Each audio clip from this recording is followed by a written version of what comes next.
ఈ కోపుకి ఓ ప్రాధాన్యత ఉంది. జడకోపులో కోలాటంలో భాగంగా జడకోపు వేసి తాళ్ళు పట్టుకొని వేసి మళ్ళీ అదే విధంగా మళ్ళీ తాళ్ళు మొత్తం ఒప్పదీయాలి.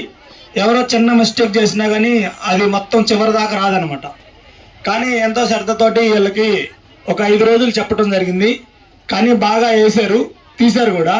కానీ ఈరోజు మీరందరూ నిండు మనసుతో ఆ పిల్లల్ని ఆశీర్వదించి ఒకసారి మనస్ఫూర్తిగా చప్పట్లు కొట్టాలనుకుంటున్నాను.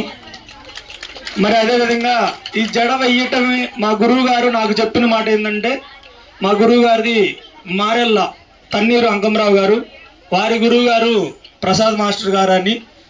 ప్రసాద్ మాస్టర్ గారు మా గురువు గారికి జడ వేయటం గొప్పతనం కాదు, జడ ఉప్పదీయటం కూడా నేర్పించాలి అని చెప్పాడని మాకు చెప్పారు.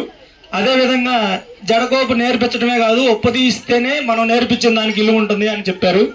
ఈ పిల్లలు కాన్ఫిడెన్స్గా మేము 2 సార్లు వేస్తాము, మేము పిల్లలు 2 సార్లు ఉపదేస్తామని గట్టిగా చెప్తున్నారు. ఉపదిస్తారా? కాన్ఫిడెన్సా? ఒకసారి వేద్దాం అనుకున్నాను నేను.